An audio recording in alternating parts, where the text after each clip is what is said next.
සුබ දවසක් ඔයාලා හැමෝටම. අද අපිට වෙලා තියෙන්නේ C200 Mercedes-Benz battery warning.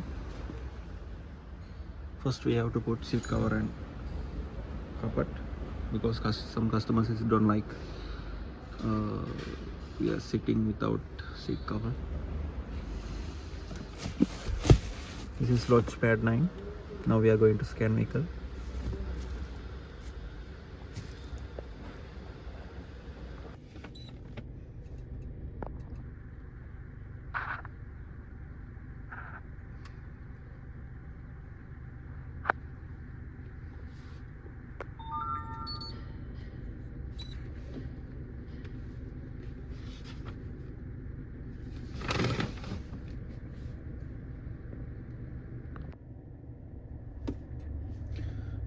ඇත්තට අපි මේකට බේසික් වර්ෂන් එක තෝරගන්නවා. මොකද මේකේ අපිට ඇත්තටම කරන්න ප්‍රෝග්‍රෑම් එකක් කැලිබ්‍රේෂන් එක මොකුත් නෑ. අපිට නිකන් ඩයග්නොස් කරන්න ඕන. yes switch on මේක ස්කෑන් කරනවා මුළු වාහනේම. අපි මේ වාහනේ තියෙන සියලුම modules and sensors any have a problem we can check this scanner. දැන් වාහනේ ස්කෑනර් එක ඉවරයි. ඔයගොල්ලන්ට පේනවා එතන ෆෝල් කෝඩ් ගොඩක් තියෙනවා. රතු පාටින් පෙන්වන්නේ මොකක් හරි ෆෝල්ට් එකක් තියෙනවා. මෙතන බලාගන්න බලන්න අපිට the starter battery has a excessive resistance.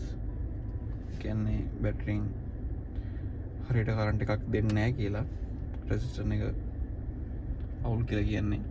එතකොට අපිට කරන්න තියෙන්නේ මේක මේන් බැටරි එක චෙක් කරන්න ඕන.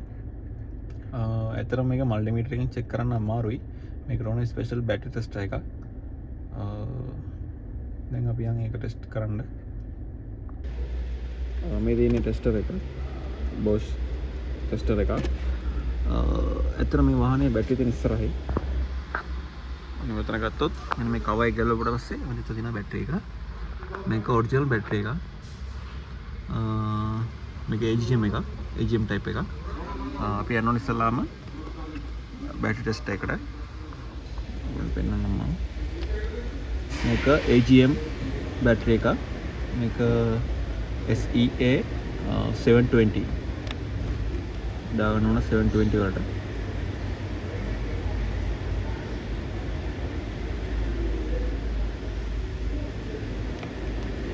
හරි. yes above testing the recharge.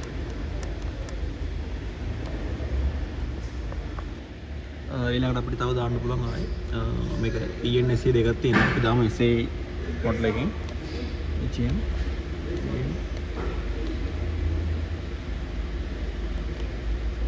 charge yes. දැන් ඔයගලන්ට පේනවා මේක බැටරිය බෑඩ්. මේක රිප්ලේස් කරන්න ඕන. මේකේ print out එකක් ගන්න ඕන. මොකද කස්ටමර්ට මේක දෙන්න ඕන, පෙන්නන්න ඕන. මෙන්න මේ print එක එන්නේ bad and replace. Running power 50%, state of charge 33%. Battery එක අවුලක් තියෙනවා. අපි චේන්ජ් කරලා බලමු.